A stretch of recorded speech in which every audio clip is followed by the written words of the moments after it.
Good evening, everyone. Thank you for making time to join us on KTN Sunday Night. I am Ann Kiguta, right here on your independent and authoritative news channel. All week, we've been following for you, of course, the primaries that took place and the chaos that erupted. Tonight, the government is talking tough and it's putting parties on notice to quell the violence that is happening among those who are disgruntled with the primaries. We'll have details on that story in a short while. Also, we'll be going again behind the scenes and taking a look at what politicians have been saying this week. Quite an informative interview is coming up in a short while. So much is lined up on this bulletin. Let's start by looking at our top stories.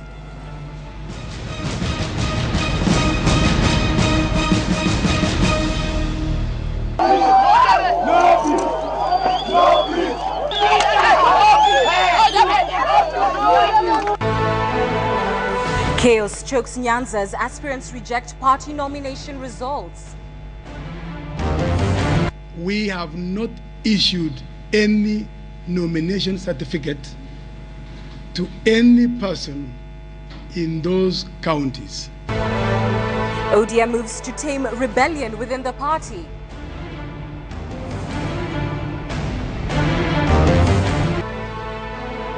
Party nominations, just where are the women?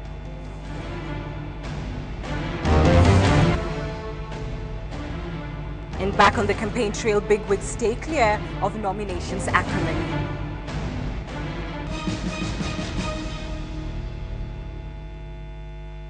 Thank you for joining us. The government has urged political parties to fast-track nomination dispute resolution to end violence and tension that is being witnessed in parts of the country. The government, through the head of the civil service, Francis Mudhaura, has also called on Kenyans to exercise restraint and patience as their grievances are looked into.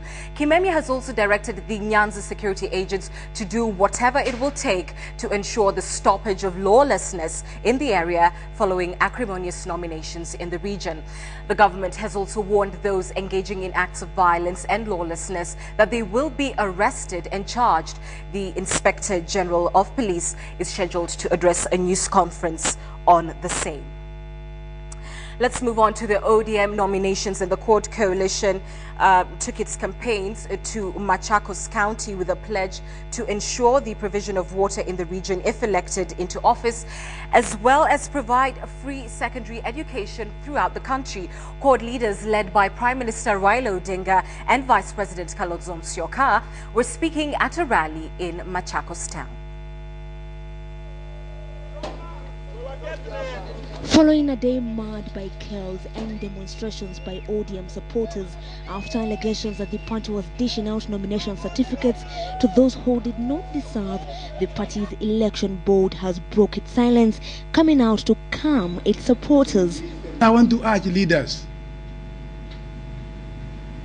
why be anxious for nothing?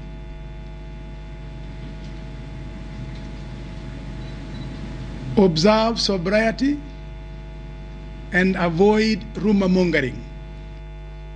ODM Elections Board Chairman Franklin Bett has clarified that the party has not issued any certificate to areas where there were disputes.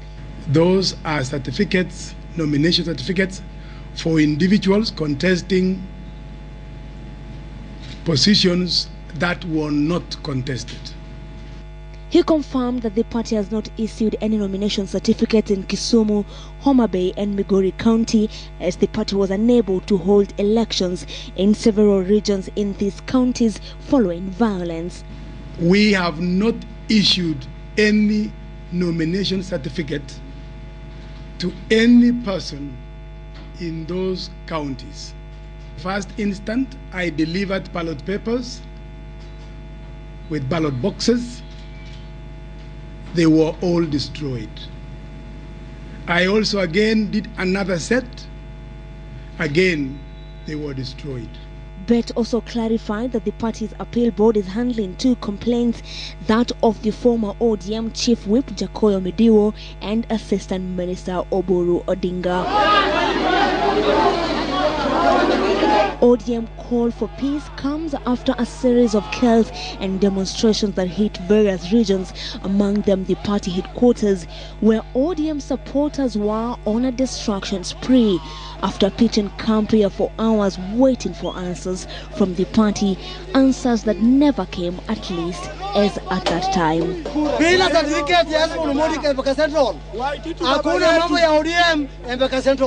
This was the situation at Orange House for the better part of the day, with each group claiming the candidate they voted in and was announced the winner was not the person who was awarded the certificate by ODM. Na tukisikia kama mtu namba moja amekuwa namba mbili, yeye akumbuke hiyo namba moja anaenda kuwa namba 5, tunaenda kwingine. Na tutaka kusema tunataka kwenda kwingine. Atupatie certificate kwa ile mtu ameshinda. Unataka haki itendeke katika watu wote, kama mtu ameshinda apewe hiyo kitu. ODM aspirants from across the country traveled to Nairobi to collect their certificate, as it had earlier been communicated by the party. However, on arrival they met this, a notice indicating that they should collect their certificates in their respective regions. ODM has, however, said all nomination certificates except those of disputed results have been sent to their respective regions and will be available to aspirants by Monday afternoon. Angel Katuse, KTN, Sunday night. Thank you, Angel. In a quick apology, of course, the head of the public service is Francis Kimemia, who, of course, succeeded Francis Mubaura. My apologies for that. Let's move on now. And a day to the IEBC deadline for parties to hand in the names of party nominees. Some aspirants who were vying for various elective posts within the Jubilee coalition are not happy with the way the nomination process was undertaken. Now, this even as the deadline looms, the coalition that includes the National Alliance Party and the United Republican Party has not managed to issue all nominees with certificates. Raised voices of some United Republican Party aspirants who perhaps had their political dreams crushed in a matter of days. Most of them were vying for ward representatives in various parts of Murang'a and the larger central Kenya region. However, when they came to collect their nomination papers, they were told that the central Kenya region was the reserve of the National Alliance Party and not URP. Listen first. Give him a certificate. Hii gazeti ya tarehe 11 inasema Ole Kapara alisema there will be no zoning. Niko naye hapa. Yeye mwenyewe alisema hakutakuwa zoning tarehe 6. Page 6 ya Nation. Na kila mtu ana right ya kusimama na chama Democratic ile anataka. Sasa itakuwaje leo? Leo saa hizi masaa imebaki kidogo ndio tufungiwe pale tuitwe security. Sisi tutalala hapa. We are going nowhere. Tunalala hapa mpaka watupatie certificate. Kama sivyo they will be ready to refund kila mtu 1 million ametumia huko na damages. I'm telling you. Watu huko watakuja kusema wewe David ulienda kuuza chama. What criteria did they use to decide that now is the time for TNA to win on that side? Yet I'm a strong supporter of URP. I'm a member of URP.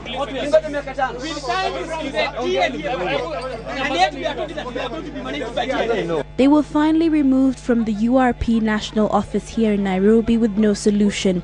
The party and the larger Jubilee coalition have less than 24 hours to submit the names of nominees who will have their names in the ballot papers come March 4th. However, it seems the Jubilee coalition will have a hard time meeting the deadline and solving the complaints that their supporters have within the limited time. The National Alliance Party is yet to award nomination certificates to various aspirants. The party has only managed to award nominees vying for the governor's posts. And even as the party did award the gubernatorial aspirants their certificates, there were still accusations of irregularities. In Kipipiri, the political fate of the former Finance Minister Amos Kimunya is still not known. The returning officer in charge of the constituency has distanced himself from claims that he declared Kimunya the winner of Kipipiri Member of Parliament TNA nominee. Results for Kipipiri constituency has not been given out. There was a dispute that arose as the returning officer in charge of Kipipiri constituency.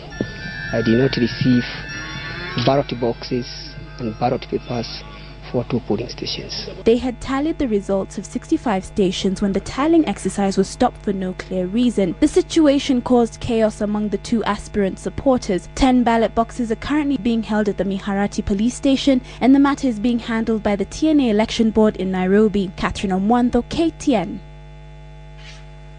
Thank you, Catherine. Joining us now is prominent businessman Jim Nambaru, who contested on a TNA ticket for the governorship, for the nomination for governorship of Nairobi. Thank you so much for joining us. You're one of those who is disgruntled by the process. In fact, you're moving to court. Tell us why. Yes, I would like to take this opportunity to inform my supporters, the members of the public, the Kenyans, and everyone in the country that I have today launched an appeal against the TNA's decision to grant the certificate, nomination certificate to my former colleague, my competitor, Ferdinand Waitito. I've launched this appeal against this decision for three reasons. Firstly, I think this nomination was marred with a lot of violence, chaos, and malpractices. First of all, it they did not take place on Thursday as scheduled, but it took one day after. During that period, everybody knew who are the agents, where were the polling stations going to be located. And when you have that type of a situation, you are bound to have, unfair practices. But I think more importantly is the chaos and violence which took places in some of the polling centers. We have Korogosho, where we had a lot of problems. We had Dora also. In some areas in Isri, we had a lot of problems. In Kamukonji, we had a lot of problems. I think even in St. Peter's Cravers, there were a lot of problems. And you think it affected the turnout of your it affected supporters? We found that most of this violence took places where I had the greatest support. And you realize that particularly in the whole of Embakasi, I had enormous support. In some of these areas, that is where we had a lot of violence. I also want to say that not all polling stations were closed at the same time. Whereas some were closed at 3 o'clock, others were closed very late at night, around 10 o'clock. So in areas where I had very, very strong support, those stations were closed very, very early, around 3, 4. But in other areas, the closing time was far much late, and not as I scheduled. All right. I will move away from that because now that matter will be one that will be determined by the courts. But I want to focus on what some of your critics have said. And they said you carried out a very elitist campaign, that you weren't really ready to get your hands dirty and go to the ground where the majority of Kenyan voters are, the poor, the disenfranchised. What do you have to say to that? I think I've had that complaint before, and it's not true. I have been to the ground. I toured the whole of Mathare Valley. I toured the whole of Embakasi. I toured the Dagoretti areas. I've gone to the slums areas. I've talked to the various people in Mukuru, and I've been to all these places. I think that is an accusation which has been brought up by many of my competitors, and they try to portray me as an elitist, somebody who does not have access to the ordinary people, and who is not prepared to, Or someone whose policies are very complicated, that you're not really breaking it down to the average Kenyan to understand how you intend to make this economy grow in their pocket. I think the most important thing is to understand that when we talk about building the economy, you must look at the practical things of what you need to do. When we talk about 24-hour economy, it means every business person, every business lady, mama, boga, and I can, trade, for 24 hours. You can get more people working on 24 hours. That is how you put money into people's pockets. When you talk about, building houses, it means that, if we are paying rent twice. Now, if there are many houses in the marketplace, you probably pay less. This is what we are talking about. We're talking about building market. It means people must go into the marketplace and buy and sell. That is how you put money into people's pockets. I don't think you can really pick money from anywhere and put people in people's pockets. That situation does not arise. What is important is to build an economy, a vibrant economy, where anybody can get a job, where anybody can trade, and where even big business can also survive. Do you intend, I know you're of course appealing this decision, and that hints on the fact that you somewhat intend to stay engaged in politics. Should this appeal fail, do you think, one, you will remain in politics, and number two, will you remain in TNA, and three, do you think at all there is a way you will be willing to work with Ferdinand Waitito, who of course the party has claimed was the rightfully chosen nominee? Let me put it this way. The policies and my agenda now is in the public domain. And I think this is what needs to be implemented with passion, with commitment and determination. I've talked about, building Nairobi as Africa's business capital. I think that's an agenda which can be implemented and must be implemented. All what requires is commitment, passion, and look at the strategies which are required. I've talked about doubling the economy of Nairobi. Once again, this is something which is in the public domain. And I've talked about the strategies of, implementing, the 3 pillars. I've talked about security, and I've also talked about the problem and the solutions to those problems. I think I've talked about all the problems, and I've given solutions, practical solutions, which affect everybody, and everybody can see they are practical and realistic. Finally, do you think the fallout in TNA is going to affect the way the party will perform come March 4th? I don't know. I cannot answer that question at this particular moment in time. I think what is important is for a party to be able to, bring the people together, put their members together, advise them, show them the direction on how things will be in the future, so that this type of a situation does not arise.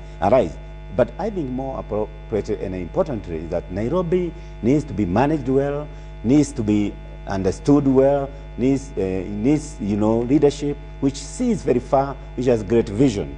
Of course, the voters determine that, but the important thing is that it is a very, very central institution, very central county in the affairs of this country, within the region, and also within the continent of Africa, to the extent that some of these policies we have been advocating must be implemented. I'm sorry, I must cut you short. Thank you very much for joining us, and we'll wait to hear what the courts will decide on your appeal. Thank you very much. Jimna Mbaru speaking to us.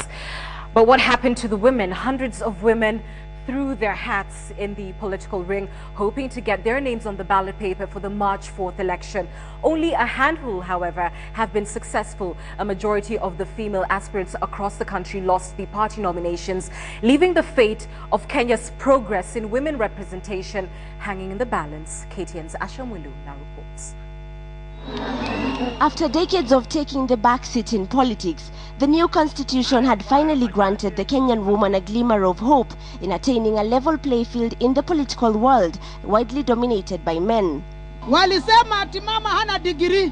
And when the campaigns began, the woman aspirant became the secret weapon that every political party would use to lure voters. The idea of having more women in elective seats gradually seemed attainable after the March election. This, however, was until the just concluded party primaries. The hectic nominations that were meant to separate the horses from the mules, the chaff from the grain, plunged most parts of the country into tension and anxiety. And in the midst of the controversial results, the Kenyan woman watched her dream fizzle away. We have had problems with the whole process. We do not have representatives in all these polling stations. We as agents for TNA for Wangoi, so we be told to go out. Sisi kama supporter wa Mama Brigade tumeamua aende aingie chama kingine tuweze kumchagua, kwa sababu ni kiongozi wetu, ana vision, ni mama maono, ni mama hakika. Tena kitu kingine tumeona katika Cherengani, kumbe wamama wana sauti. We want to be democrats. Wacha tuchindwe tukiwa haki ya Mungu, tumepiga kura kwa haki na ukweli. Excluding aspirants for the 47 women's representatives positions, only a handful of women secured party tickets to vie for elective seats. In fact, most of those who were nominated by their respective parties are the women who are already in the political field. These are the likes of Bishop Margaret Wanjiru going for the Nairobi Senator's seat, Professor Margaret Kamar, Wavinya Ndeti, Dr. Sally Kosgei, and Charity Ngilu, among others. What we encourage women is to say that you don't play the game in the same way that the men are playing it. You have other assets, you have other values, you have other virtues. Use those. 50% of the Kenyan population is said to be women, but so far only 10% of elective positions are held by women. Even though the law provides a gender rule that 30% of all elective and nominative seats be held by women, the Supreme Court ruled that the rule would be implemented gradually by 2015. The fear by many activists now manifested by the results from the party primaries is that Kenya for the next 5 years could continue lagging behind in women representation. Asha Mwilu reporting for KTN Sunday night. Well, the Court Coalition took its campaigns to Machakos County with a pledge to ensure the provision of water in the region if elected into office, as well as providing free secondary education throughout the country. Court leaders led by Prime Minister Raila Odinga and Vice President Kalonzo Musyoka were speaking at a rally in Machakos town.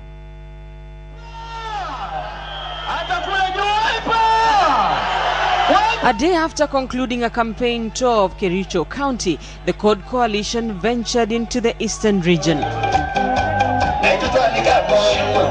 Raila Odinga, Kalonzo Musyoka and Moses Wetangula addressed separate rallies in Tala, Wamonyo and Matu before converging in Machakos for the main rally at the Kenyatta Stadium. Kumepambauka.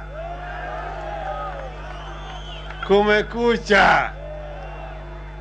Jogo imewika mara tatu. Amkeni twende kazi. Siasa ya mwaka huu ni ya kukomboa nchi. National salvation. Salvation from tribalists. The leaders drummed up support for the coalition with promises of what a court government would do if elected into office. Ukiingia kwa serikali, mtoto wa Kenya atasoma bure kutoka nursery mpaka university. Na hiyo ni agano yetu na wananchi wa Kenya.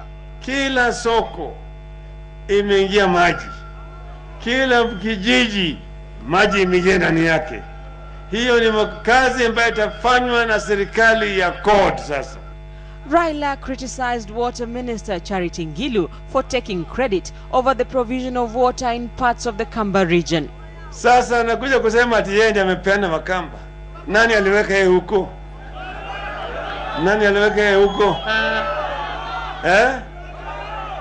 Ni nani? Mimi ndiye niliweka yeye, maana yake mimi ndiye nilikuwa na ahadi na Wakamba. Sio yeye. Hiyo maji alikuwa ametoa kule kwake. Leaders here hit out at their opponents in the Jubilee coalition over the pledge to fully implement the new constitution. Kama mtu alikuwa anazunguka Kenya mzima na vikati vyekundu akisema katiba ni mbovu, ameipeana red card. How can you trust a person like that to implement the same constitution? Nataka kukukumbusha hawa, Kenya sio miliki ya Kiarabu. Ati kukitoka Hussein bin Hussein anaingia, Arabu Abdallah Hussein anaingia. Hiyo haiwezekani kabisa. And with the nomination wrangles in some of the partner parties yet to be resolved, Kalonzo sought to calm disgruntled aspirants in the Wiper Democratic Movement. Tusikubali tuchochane hapa. Kura ya Kalonzo na ya Raila yaharibike kwa sababu pengine wao ulikuwa wa Munyaka, wao ulikuwa wa Mutisia. For the next 2 days, the Court Coalition will concentrate its campaigns in Cumberland with rallies in Charity Ngilu's home turf on Monday and Wote on Tuesday. Rita Tinina, KTN, Machakos. Jubilee Alliance presidential aspirant Uhuru Kenyatta has called for peace during this electioneering period. Uhuru, who was in Meru, encouraged Kenyans to embrace political tolerance.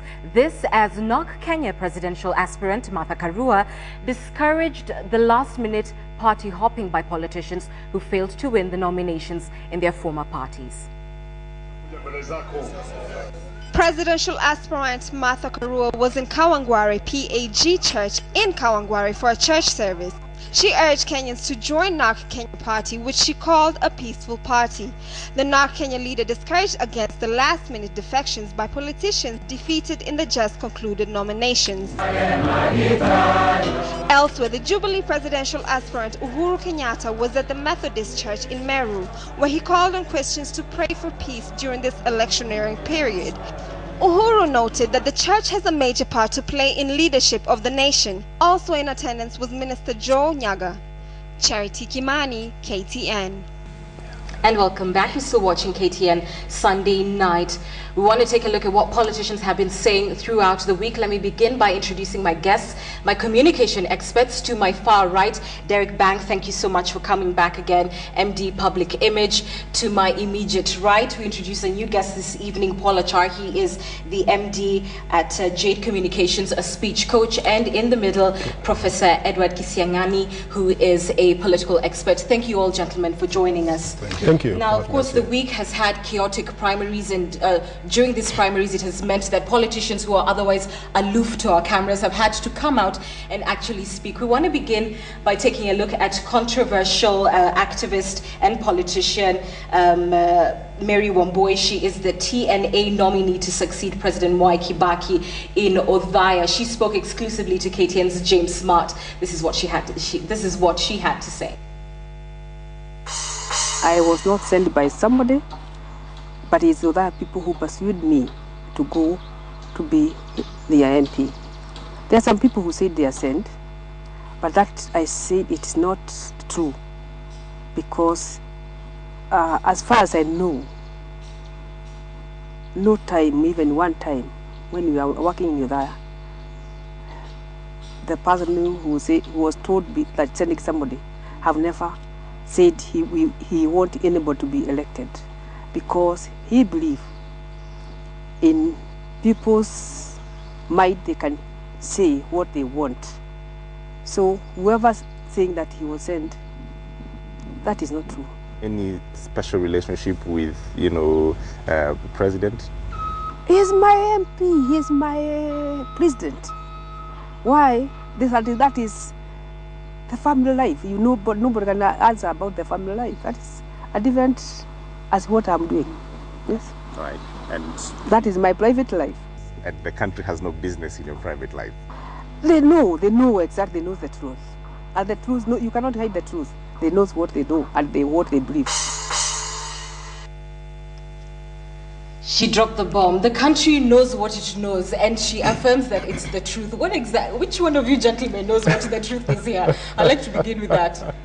I think Mary Wambui's story is juicy.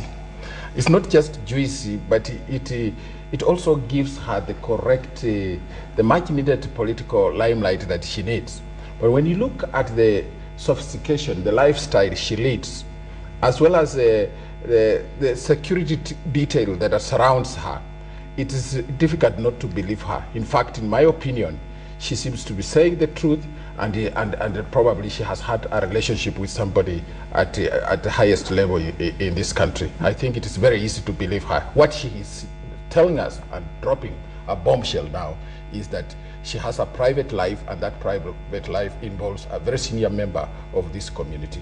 And I think James Smart is asking about the president. I think she wasn't too convincing. What I would assume, she wasn't very prepared for that interview. She's hesitant. She seems to be extremely thoughtful. Her body language at some point does not really connect with her words. Like when she's asked, do you have a special relationship with the president? And she looks down, hesitates, and then goes ahead to talk about the fact that the president is just a member of parliament and also her president. But I would have wanted her to stop at that. But then she goes ahead to invoke the term private life. What I would like to see, Anne, is I would like to see all our politicians getting grilled that way about their private lives and whatever is going on. I think a question like that is neither here nor there. We really wanted to see Mary Wambui come and talk about her campaign. Now, certainly, if she's asked a question like that, and I think she actually approached it You don't with a think certain it's a amount. story if Mary Wambui is actually giving a kind of admission in front of cameras that she and the president...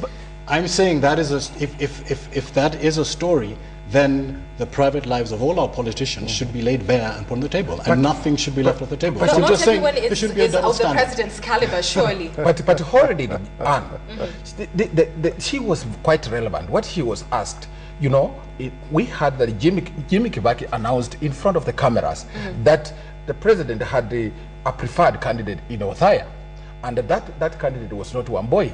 But she came out fighting, and what she's now telling us is that she knows the president can't do that, and in fact she has a private life, and she thinks that private life involves the president, but she's not going to talk about it because it is irrelevant. But the fact that the president was involved and even asked the son as to quote unquote if it is true, and the other candidate was Wamboi.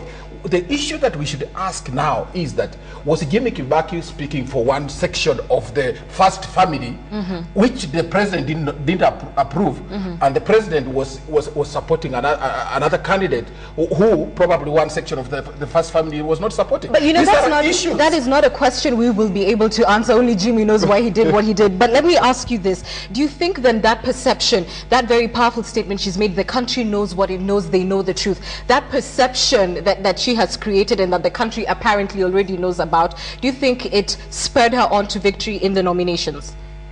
In fact, it has given her the limelight, and she doesn't want it.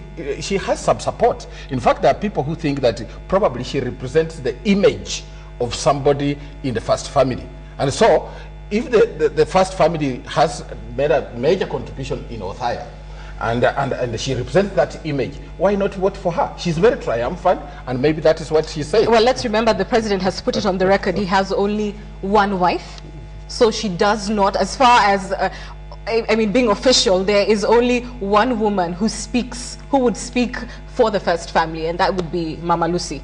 That's correct, but then the president has never stopped her from making these comments she's making. So as members of do you imagine that President Kibaki would think? actually go further than the news conference that he held then, trying to clarify the matter? He's just not that kind of guy. He's the melancholy or phlegmatic kind of leader across, I mean, all issues. What I do think is, once you're running for public office, you open yourself up to scrutiny. So the whole excuse of saying, this is my private life, you know, that doesn't really sell with me. It doesn't.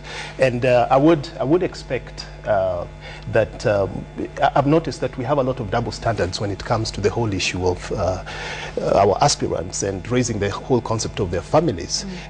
We have recently seen all the presidential aspirants introducing their family members. When it came to the launches, I'm sure you saw Peter Kenneth, you saw Kalonzo Musyoka, Raila Odinga doing that. So in a sense, the public is also now demanding to see the families emerging as a, do you think so? Family emerging as a major issue in Kenya's politics. Remember also Peter Kenneth's campaign, social media was just awash with talk about his son, and we want to see more of that family thing. But do you think it actually makes a difference in terms of wooing voters? It is. What's happened is there have been polls that have been conducted, values polls, and family has been one of the things that has come up right at the top. Kenyans really value the concept of family. They value it, but would they not vote for you on the basis of family? I think we're getting there. I think we're getting to that place where we can be able to make decisions based on whether we are able to see your family, and we have a right as citizens to demand that. You're going to be our chief executive, you're going to be our leader, we need to know the people close to you. The basis of the Kenyan society is family. And the problem is how to define family. Whether you're going to define family as husband and wife, or husband and wife and children, or so on. So therefore, family is important, and the way you present yourself, the way you look after your children, your wife, and your people who are associated with you is very important. So that's why it's critical here that in the nominations of the Othaya nominations, the Wamboi is coming out after mention is made about the first family as being involved in the nomination process, either supporting Mugambi or supporting Wamboi. So therefore, she hits back and she says, yes, I know the president. Look at what she says. I know the president.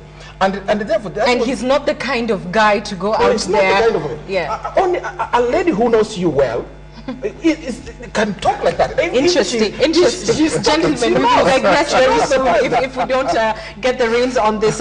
You've spoken about family. I want to move to one family that is having a kind of dynasty sort of issue, and let's begin with the so-called chieftain of that, Prime Minister Raila Odinga. He was in Kericho. Let's take a look at what he had to say just a day ago.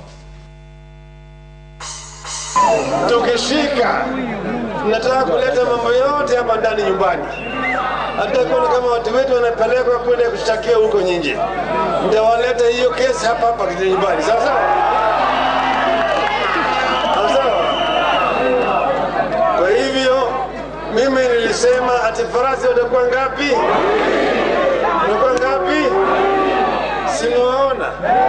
Tumeona tayari farasi moja anaitwa Arab Mibei,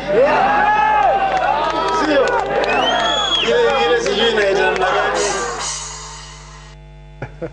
You know, it was a rather long speech that he gave, and part of it touched on the issue of the ICC. And all of a sudden, Raila Odinga believes that we should refer the ICC cases here. Has Kalonzo preached and managed to succeed converting him into the shuttle diplomacy class? I think there's some correction which should be made. Raila Odinga was one of the fellows who moved a motion and supported a motion in Parliament to have a local tribunal. But he was against shuttle diplomacy. He was against shuttle diplomacy. That is correct. So he may have moved the motion at first, but eventually we ended up, we said don't be vague, The Hague, right? Yes. So we took the Hague route. And when it came to going against that or trying to reverse the process, Raila has been consistent up until this clip. That matter is there. Yes. It's at The Hague, and let's see what the courts will do. Yes. Why this double speak? Was it tailored for the citizens of Kericho because one of their so-called sons faces this sort of justice? And I mean, can we actually trust him? Can we trust him on this issue, that this is a real commitment on the ICC process? I think every politician, when they're talking, they're addressing a particular audience. And this particular time, he was talking to the audience in Kericho. So he makes it a bit, he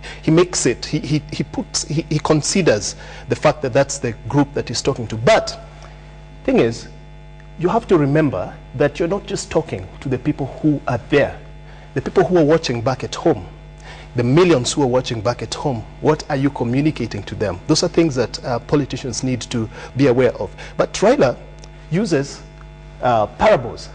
In that particular clip, we've seen he talks about two horses, and that's classic Raila. He's able to connect with an audience. African audiences love parables. They're able to connect with you. My challenge, and what I would want him to do, is to elevate the level of his rhetoric. I would want him to connect those parables now to his policy positions. I think we've had enough of the parables. What if he's able to connect these parables, link them up to when he talks about healthcare, when he talks about the ICC and all those policies and the things that he wants to do for this country? Well, there is no way that he's going to be able to change overnight. This is how Raila communicates. This is how he has that emotional connection with whatever audience he is speaking to, and certainly in this case, the audience in Kericho. I think the challenge is now on his communications team when they're putting together his speeches, when they're writing out whatever policy he's going to talk about, is to be able to communicate these policies, again, as you said, sort of to a wider audience, so that we can go a little bit beyond the usual talking points. And he was very deliberate, again, in one of his proverbs, if you like, referring to himself as their son, using the name that they gave him in 2007. Do you feel that it's very important to him to endear himself as much a son of this region as William Ruto? I think this is why Raila becomes a genius in that political sense, because once he arrives there, he knows he has to do two things. He must connect with the people. The chemistry is that I'm still the warrior that I was, with a name that is indigenous to this place. Secondly, I want, when I become the president, bring the ICC process home, and your son is involved. So what he cared in today's communication was to make sure that he is closer to the people. He has cultivated a chemistry, not the issues that my brother is talking about. He wants to be closer to the people. My question is about trust you, Professor, and I must say you're dodging it, because it has not been his position previously that those cases should be referred here. So was this just strategic? Give the people what they want to hear for now. Is it a real commitment that past March the 4th, come the 5th, should he perhaps win, that he will actually follow through? What he has said is that he will try, but the truth is there is no way he's going to succeed on this. So I have to give you my word. There is no trust in that. He has an audience to talk to, and he's a politician. He got the effect he wanted, but if it comes to the veracity of what he's saying, that's a different story. One of the basic things of being able to connect with an audience is credibility. And when an audience perceives that you lack certain credibility in certain issues like what you have just raised, It's up to you as a politician to try and bridge the credibility gap. So I would expect Is Raila credible on the ICC issues, what you're saying? That's what I'm saying. So what I would expect him to do in his communication would be to figure out a way to bridge that gap and convince us, the rest of us who are watching back at home, that he genuinely means what he says. He's been hawk-eyed, you know, circling the Rift Valley, you know, sort of like in a circle. Jubilee is there, the next week we'll see Court there. Let's take a look at what Uhuru Kenyatta, who is the presidential aspirant of the Jubilee coalition, and what he had to say again in Kericho. Uliona wakati ndugu yangu Mheshimiwa Ruto alikuwa katika Wizara ya Agriculture, si kweli? Si nyinyi wengi wenu ni wakulima? Si mliona ya kwamba bei ya mbolea ilienda chini? Hiyo ni kazi ama sio kazi? Hiyo ni kazi. Wale ambao wanafanya kazi, wenzetu jirani zenu hapa ndio wanaondoa kazi, wanabaki wenyewe. Wale ambao yao ni ya mdomo, ya kuchekesha na vitendawili na mambo ya mpira ya mdomo. Does Uhuru, in your opinion, communicate better with the Kericho voters? He's saying, you know what, I'm not necessarily one of yours, but my good pal over here, Ruto, is, and he worked for you, didn't he? And he's part of my team. This is standard political rhetoric. I wouldn't expect any less from Uhuru Kenyatta. Certainly in terms of his image, he seems to, but again, this thing is, there is a wider audience that he needs to know that he's speaking to. All politics is local, but there is a wider audience, and people are looking for the benchmark, for the bar to be set a little bit higher. And again, address the real issues that are facing this country. That's my take. And I think, you want me to believe that as a wider audience that my friend is talking about, you want me to believe that Ruto brought down the price of fertilizer? Can I believe it? You say you want trust. This is a lie. Personalization of financial. Are you saying that William Ruto did not do anything to reform agriculture? You see, let's be fair now. It's government policy. You see, this is the operation of government. The decision to bring down prices of fertilizer have got to do with government policy. A minister can't wake up and say the price of fertilizer will come down. But Raila Odinga will go out and say, you know what, I brought the Kazi kwa Vijana project. It's government policy. He's selling that. So why should one be able to play it and not the other? And I don't want to approve of that. I don't want to approve anybody saying it's like this Mao issue. You have heard Raila Odinga has been accused of causing evictions in the Mao. We know very well that cabinet sat down and made this decision. So we don't want to encourage ministers coming around and saying, I brought such and such a thing and I brought another thing, and then on the basis of that we vote for them. So just as Raila is wrong to tell people that, look, I brought Kazi kwa Vijana, Ruto is really wrong to say that, look, I brought down the price of fertilizer. Then we can vote people, and the next day they are in parliament. If he's a minister for energy, if a cabinet secretary for energy, he announces that the price of diesel is now 5 shillings. Is that going to happen? This is a lie, you know, and the public doesn't believe that. A couple of things I noticed in that clip. One, his branding looks good. It communicates very well the party. I mean, he's in his party colors.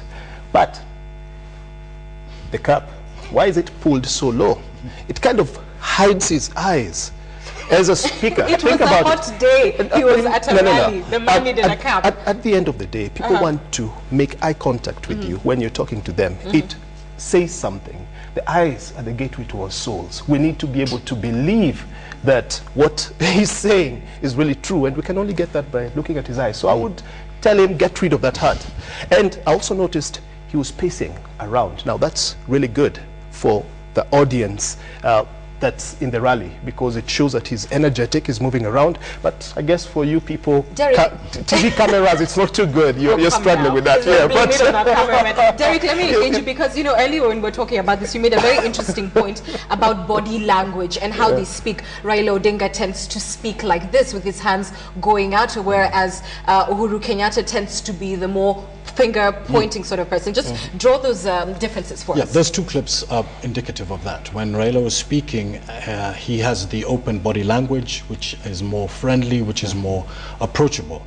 Now, if you notice, Kenyatta actually, while he was speaking, was pointing like this. And again, this is a clear indication that he's almost trying to almost beat the people into submission. I use those words a little bit harsh, but that is how it is.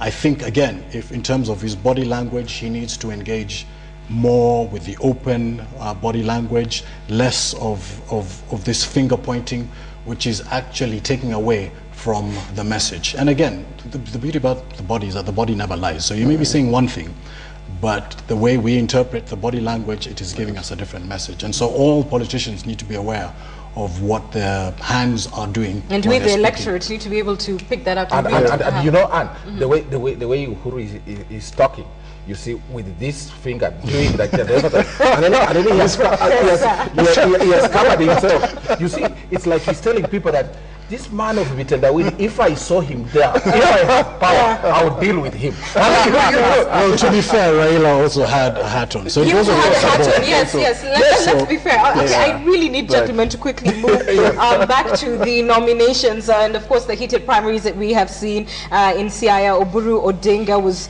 at first, I'll say, rumored to have lost the governorship race, much like Jacoyo Midiwo, as they went for different posts within ODM. Let's take a look at what they said this week.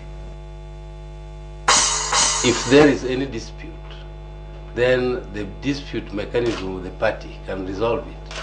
But as it is now, I am the nominee of the party for the governorship, and it is wrong to say that I claim, because I don't control the results. The results are actually given to the returning officers, and they are the ones to verify whether they are correct or not me, and not even my competitor.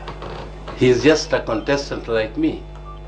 The results which were later announced yesterday for my opponent were my actual results.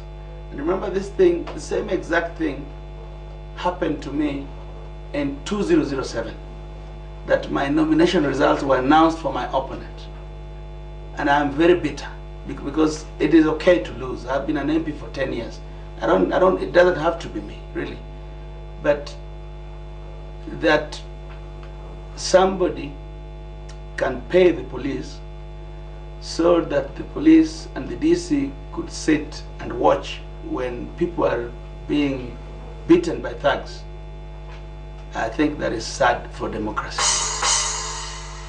That's an interesting point that Midiwo makes at the end, talking about the kind of very sad violent scenes that we have seen in Nyanza and sporadically in other parts of the country. But let's talk about the energy of these two men. Is it one being just, exhausted on the campaign trail and a whole day of nominations has just been chaotic? Or is there something more telling about actually believing what it is they're talking about? And can we hint at who's fooling who? You see, if you look at these two gentlemen, they are a major liability. A major liability. They look tired because they must have been involved in some wrong things, because where they come from, no elections were held. Oburu knows that, and I don't know where he was hiding. Then he comes and emerges and talks like that. Then you see Jacoyo Midiwo also talking the same way. They are tired of being involved in what seems to not right, and therefore my opinion is... You, sir, are imputing a proper motive on the gentleman. Because this evidence. He has made an accusation of the police. For example, this is an institution that should protect all of us. He's saying that the police watched as people killed each other.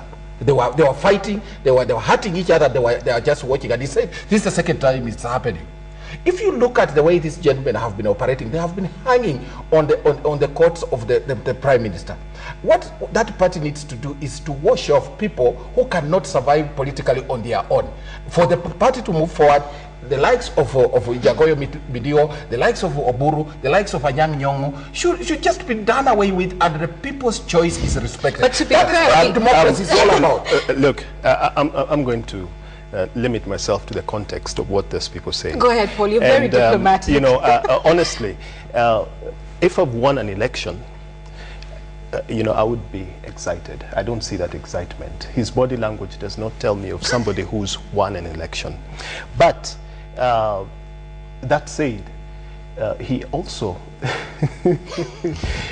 he also talks about the fact that he's a nominee, but contradicts himself by saying that it's the returning officer who's allowed business to it is make to that announce. call. Yeah, so it raises credibility issues. What I would like to see, again, talk a little bit about the body language. You can see the body language is slumped. It's still not the body language of somebody who thinks that they won an election. Certainly on that point, there are some issues there. But what I'd like to see is our politics rise to the next level in terms of, if you have been beaten and there is recourse, if you think that is unfair, then somehow be able to stand in front of the nation and say, I lost and concede, I lost to a better man.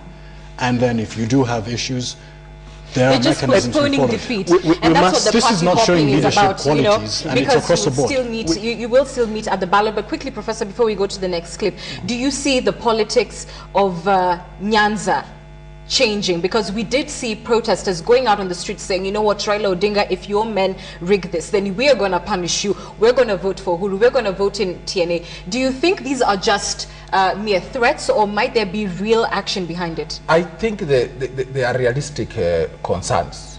If you look at it, there has been a notion, and it has even been picked up by the media, that the mess that has happened in Nyanza is because of the Prime Minister.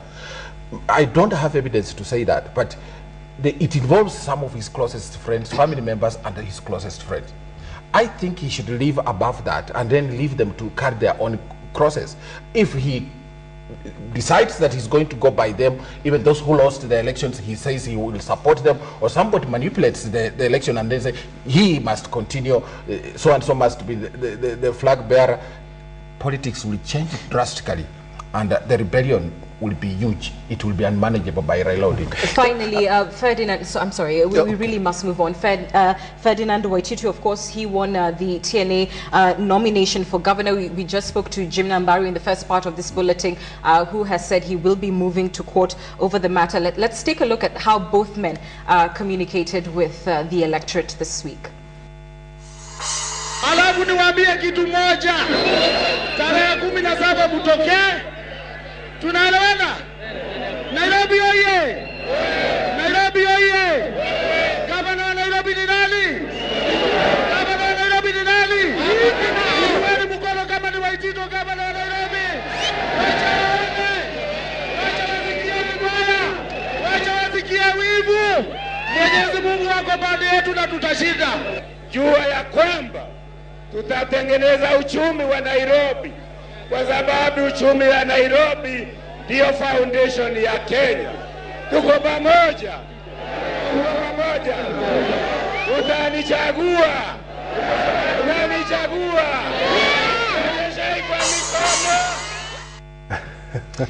Clearly very unlike the man, unlike Jim Nambaru, being pushed out of his comfort zone. You know, there he is waving his stick and all. Do you think people really connect with him? And I know it may be a bit of an unfair question, but I'll go ahead with it anyway, because perception is such a big part of this politics game. If people feel that you understand them and you're down to the ground and get what their concerns are, do you think he managed to speak the language of the people?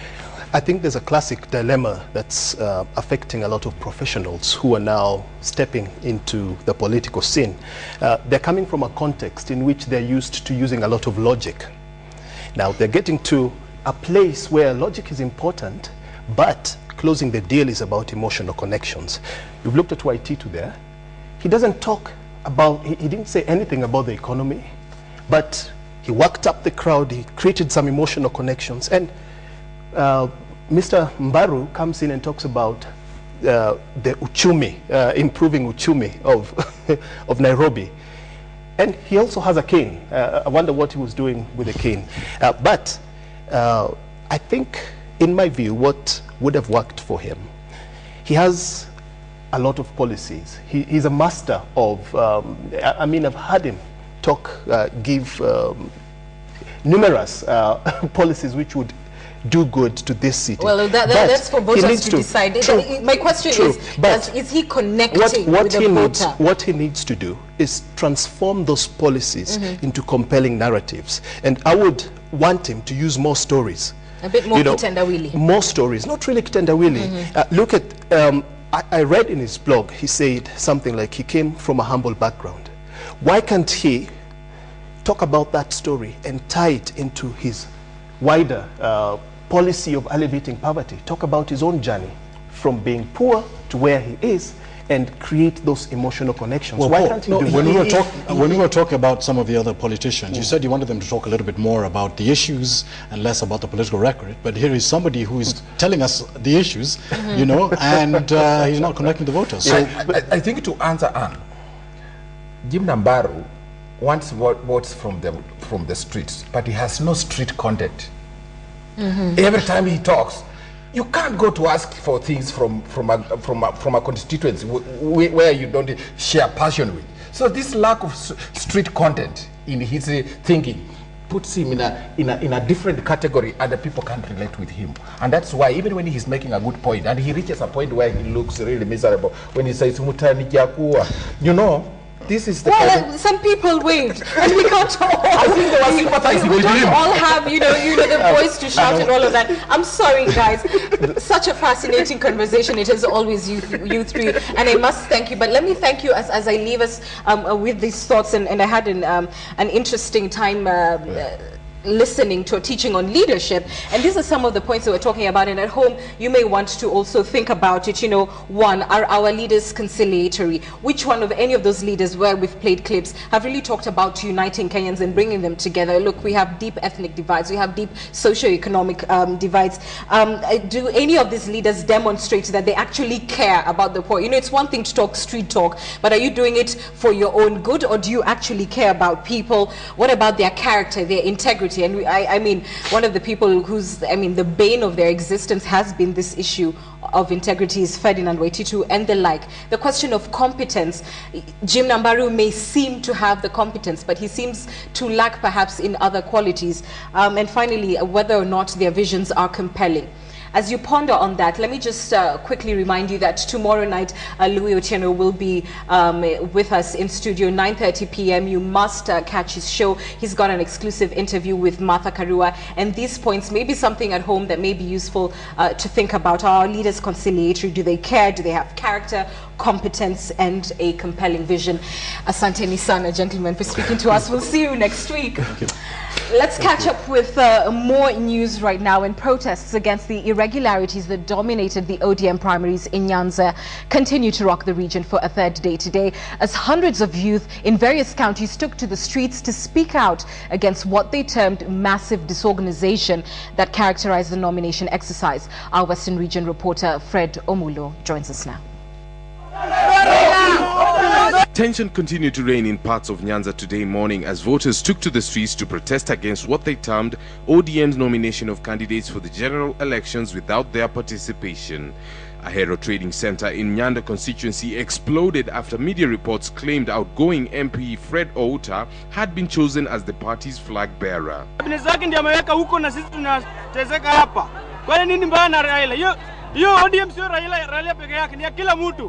Somebody who failed ndiye amewin sasa. It's like amerig na hiyo hatutaki na tuwezi.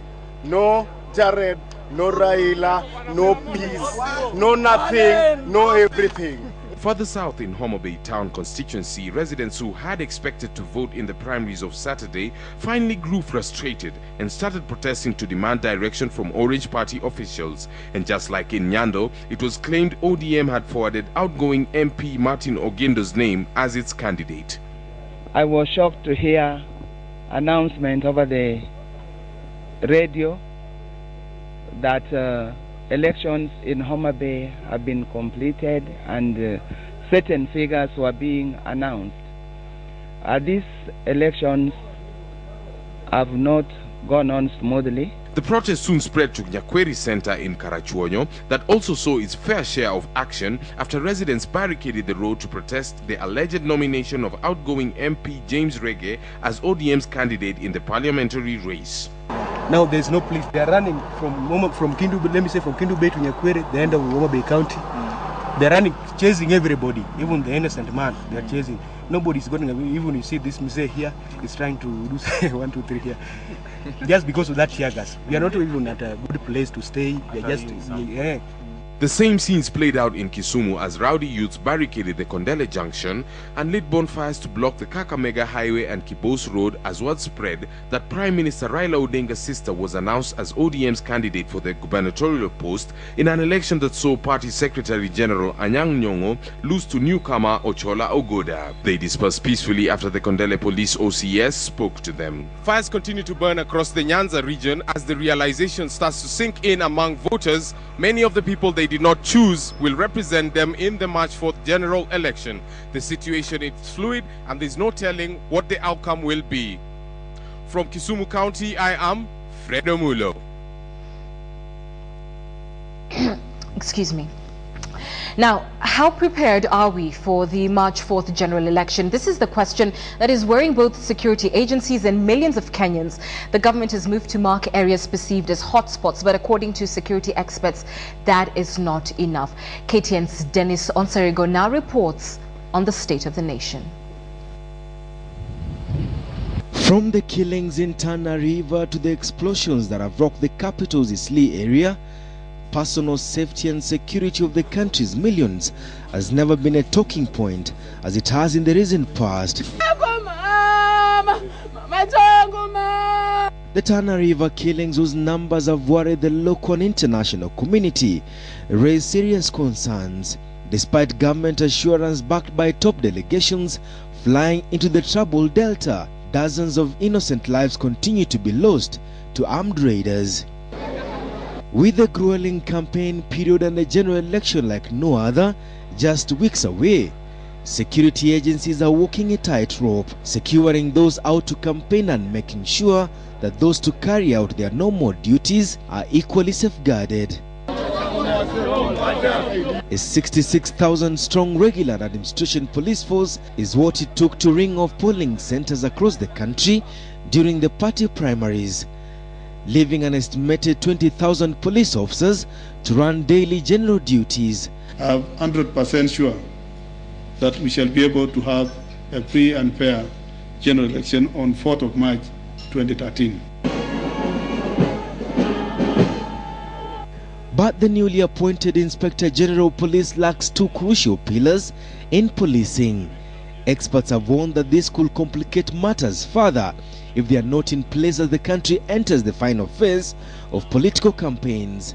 The president is yet to appoint a Deputy Inspector General of Police in charge of the Administration Police Service and one to be in charge of the regular police service. The two crucial appointments will allow the two commanders run the affairs of the National Police Service. We forwarded the names as the law requires, so we are also anxiously waiting for the appointment of the two deputies, and we believe it will be soon.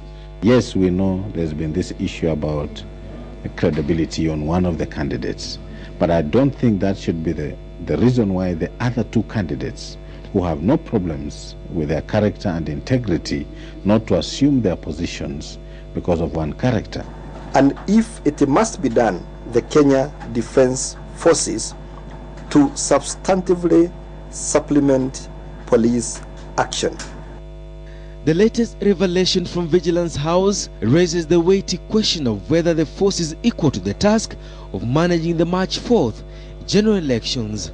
You cannot be on top of things when killings are taking place every now and then. You cannot be on top of things when you cannot even identify some of your own who died in Baragoi and their families have not been given the remains or even be shown or be told that this is a person who was part of the contingent. You cannot be on top of things when you have not recovered the 9 guns stolen in Tana River. And when we look at the police, we don't look at them like friends, you know, the community angels who are coming to help us. We look at the police as enemies. When we see GSU, when we see the army, we sense trouble. Yeah, so there's that mistrust which has, you know, evolved over time. And the problem with that is that when the security apparatus come in to help, we end up plotting against them, like happened in Paraguay, you know, and maybe something is more sinister than the fact that they're there to try and restore the peace. It's like somebody's not interested in restoring that peace. Security ya kuunga nyumba na watu wakufe kwa nyumba. What is? The revenge attacks witnessed 2 weeks ago in Mathare which was the epicenter of police operations in July 2007 and the theater of violence during the 2008 post-election violence, as security agencies worried. The neighboring Eastleigh estate has not been spared either. The numbers of those killed has declined in the recent past, but experts are warning that some quarters could exploit the lull. The Baragoi massacre, the worst in recent policing, has also thrust the Rift Valley region into the limelight of insecurity. The Rift has the largest number of security personnel in the country, but sporadic attacks pitting warring communities as agencies worried. Experts warn the trend is not about to change. There's a huge problem in this country called ethnicity, and just the perception that so-and-so is from this ethnic group and therefore supporting so-and-so, which might not even be true, is enough, to invite violence. Securing the electioneering period is not the only agenda on the entry of the Inspector General of Police. Homegrown terrorism that has claimed more than 100 lives since 2012 is yet another demanding task. Mombasa County, that neighbors the troubled Tana River County, has been at the center of acts of terror. The dust may have settled, but security agencies are still on high alert.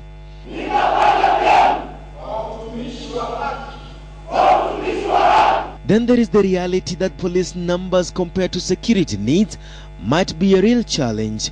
Securing polling centers in the March 4th general elections will be one task. Making sure those who will have voted or heading to vote are secure is a different challenge the police force will have to deal with. Denson Sarigo, KTN Sunday Night. Such an important question we have to ask ourselves, the state of security in the country. Dennis, thank you. We will, of course, remain on top of what the major issues are as we head into this election that is just weeks away. We'll take a short break right now. Nicholas Medimba is standing by. He's got all your sports news after these messages.